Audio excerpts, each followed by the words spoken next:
DreAllDay.com. Dre Baldwin, DreAllDay.com. Let's talk the levels of speed. Now, if you've listened to any of my material, or even if you haven't, you should have the understanding that since we all know that eventually we all expire, we all eventually run out of time for living life, we need to move with a sense of urgency so that we can make the most of the time that we have. And that means moving with speed. But what a lot of people don't understand is that there are different types of speed and different levels of speed, and that's what I want to explain here in this video. So the first type of speed is what we call tactical speed. This is the speed that most of you all are familiar with. That means just doing things faster. So if it usually takes you 20 minutes to get up, get dressed, and be ready for your day, you can figure out how to get that 20 minutes reduced down to 15 minutes. That's a form of tactical speed. So whatever amount of time it takes you to do a certain task, if you can just do it faster by consciously telling yourself to move faster, you can condense time.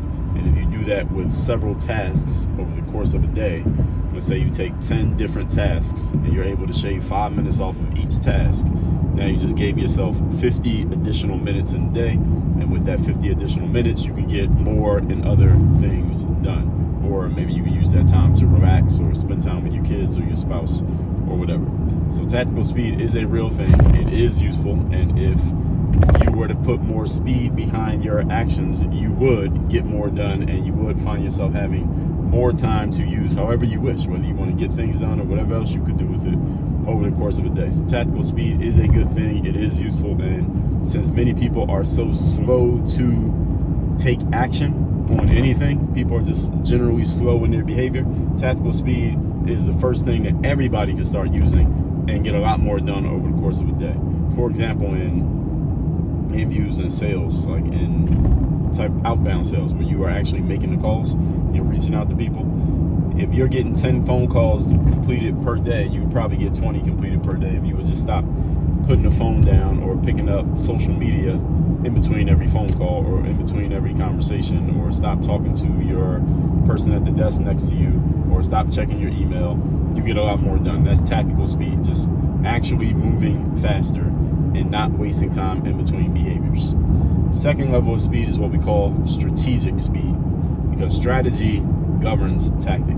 A strategy is a plan of action. It's not just the action itself. Tactics are just the actions themselves, whereas a strategy is a plan that governs all the actions that you take. So a example of strategic speed is to alter your plan of what you're doing so that you can get to the outcomes faster. So, for example, any of you who's if you sell any type of products or services, such as coaching, for example, let's use that as an example. Instead of selling your coaching one by one by having one-on-one sales calls with every prospect, you can do a webinar and sell your coaching program to 20 people all at the same time. Same presentation, give them all the presentation, you get 20 new clients who all bought from you, instead of one at a time having to do 20 conversations, have one conversation and still make 20 sales. That is a form of strategic speed. So you're taking the thing that you're doing tactically and figuring out, how can I condense this down so that I can get more of the result that I want, but how can I multiply the result? And that is a form of changing the strategy, just changing the approach. You're still getting the same things done, but you're changing the approach so that you can get more of it done in a shorter period of time. That's a form of strategic speed. And again, that's just about altering your strategy and things that you need to understand in order to make that outcome happen more often in a shorter period of time. That's a strategic change in speed.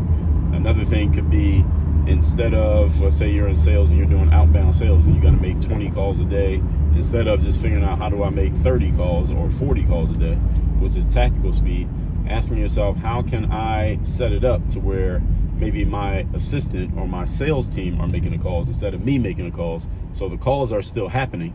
It's just that I personally don't have to do it. So now you just got a whole bunch of time back because you don't have to make the calls yourself, but the outcome is still occurring. That's a form of strategic speed, getting other people or things to do a job in place of you doing the job yourself. The third level of speed is what we call wholesale speed. Wholesale speed is when you are clear on what your outcome is, the goal that you want to achieve, but instead of trying to figure out a way to do the thing that you were doing faster or more efficiently. Instead, ask yourself, how can I change the thing that I'm doing while still respecting the goal that I'm looking to achieve? So I still want to achieve this goal, but I'm not going to do it this way that I've been doing it. I'm going to change the way that I'm doing it so I can still get to the goal, but I'm going to get to it a lot more quickly, because I'm going to change my complete approach to what I'm doing. So for example, if you want to make a lot of money, or whatever amount of money is a lot for you, and your process is, I'm going to sell a $10 widget on Amazon, and I'm going to give Amazon's going to get a 50% cut, and the person who's running my Amazon account, they're going to get a 30% cut on every sale that I make, and then I'm going to wait 30 to 60 days to get paid after everything that I sell on Amazon. That is a way that you could possibly make a lot, whatever is a lot of money for yourself. That is one way that you could do it. Here's another way you can do it. Instead of selling these $10 widgets on Amazon, how about you start selling a $10,000 product, and you start selling it direct to consumers? So instead of needing to make 1,000 $10 sales to make 10,000 bucks, you only got to make one $10,000 sale to make 10,000 bucks. You get the money immediately, and you don't have to give a cut to anybody, because you're doing all the sales direct to consumer. You're not going through a middleman, and you don't have anybody doing any marketing or advertising for you. You're doing it all yourself. So you're still getting the outcome of making the money. You're just doing it in a faster way. That's a form of wholesale speed. Any of you who knows anything about the sales world, especially online, understands that selling higher ticket items as a general rule will help you make more money in a shorter period of time than trying to sell a large volume of smaller ticket items. Even though many people have this idea that if I just sell a cheaper thing and I just sell a whole bunch of it, then maybe I can make a lot more money. That generally is not the case. A lot of people have that idea, but that is usually not what happens.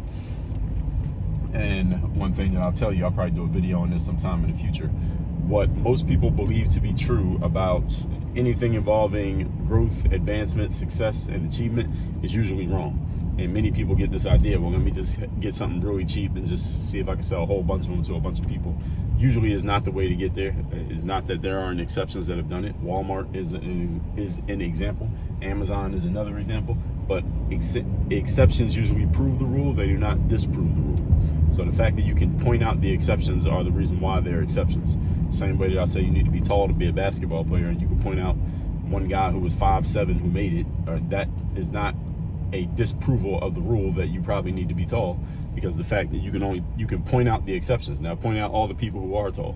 There's so many of them, you can't point them all out. That's what I mean here. So the general point here of wholesale speed is, how can I just scrap my entire plan and use a different plan to still get to the outcome that I want to get to? That's a form of wholesale speed. So these three forms of speed: tactical speed, same things you're doing, just doing faster. Strategic speed, same goal, you just figure out a different approach to get that thing done. And wholesale speed, which is throw out the approach, still have the goal, but what else could I do differently in order to get to the goal? And let me give you all the key secrets to everything I told you here. Usually, to make a big change in your life, a big jump, a big quantum leap in your outcomes and in your results in life, usually it's a result of wholesale speed. It is very rarely is it a result of tactical speed. But that's not to say that tactical speed doesn't matter. Everybody listening to this could use more tactical speed, because most of us just are very inefficient with our time. We move too slowly. We take too long to get things done. I mean, on a moment by moment basis, we're just too slow. So tactical speed can help everybody. Strategic speed can help as well, when we just figure out a better way to do the thing that we're already doing. The challenge with that is, most of the time we have inefficient systems. So even if we get better at the system, we're just getting better at something that is not even what we need to be doing anyway. So what happens is you get better at something that doesn't work. It's kind of like if you're an athlete, in sports, any of you know the sports world, in sports, you do drills over and over again of a movement so you can master the move, right? In every sport, they have this. But if you don't have the right training, and you're doing drills to get better at a certain movement, but the movement was wrong to begin with because you weren't trained properly on how to do the move, all you're doing is mastering the wrong thing. So it's like if you're a basketball player and you don't know how to you don't know the proper footwork for making a layup, but you keep practicing the improper footwork, all you're going to do is master something that was wrong from the beginning. So sometimes strategic speed is good, but you got to make sure you have the right strategy. So if you get better at a strategy that's not a good strategy, that's a bad idea. And again, as I said, usually the biggest changes in life when you make wholesale changes is because you made a wholesale speed change. In other words, you dumped, I meant to say quantum leaps. It's because of a wholesale change. So that means you threw out what you were doing and you came up with a completely different approach that starts multiplying your pace to get to the goal that you had originally. Again, because you were willing to throw out everything that you were doing and try something new. Now, the reason why wholesale speed is such a rare thing, you rarely see people make achievements through wholesale speed. It's not that it doesn't happen, it's just very rare amongst the entire population. Very few people ever get around to this point. Most people usually do number 1 and number 2, tactical or strategic speed changes, because that's what's comfortable for most people. Just keep doing the same thing I've been doing, and let me just figure out a more effective way to do the same thing that I've already have set in my mind. Whereas the real results in life come from wholesale change, throwing everything out that you've been doing and doing something new. Now, yes, persistence matters, consistency matters, discipline, sticking to it, all of that. But all of those things only matter when you're doing something that actually works. And most of the time, people are doing stuff that doesn't actually work. So no matter how hard you work at it or how fast you are at it, it's not going to get you to where you want to go. And this is where insight comes in. This is where coaching comes in. This is where being around people who know things that you don't know comes in, because now you get access to information that can help you achieve what you actually want to achieve, that is going to do it way better and way more effectively, or maybe just do it, period, as opposed to what you're doing at this point. This is why the coaching industry exists. This is why personal trainers exist. This is why any type of expert who you can hire in order to access their knowledge and their information and their insights, this is the reason why those people, or people like us, because I'm in that space, is the reason why we exist. And not only do I offer it, but I also hire for it as well, because I don't want to do all these things myself. Why not just access somebody who already has the insight and knows how to do what I'm trying to do? They know how to do it better than me. So my way, they look at my way and they say, all right, we're going to throw out everything you were doing. All right, we're going to do it this way. And their way is way better than my way. So many of you who are listening to this, what you need to be looking for is, what are some wholesale changes I can make to my approach that'll help me get to my goal a lot more effectively. Effectively meaning actually getting to it, and efficiently meaning with regards to time, than what I got going on right now. So asking yourself that question, let me give you an answer.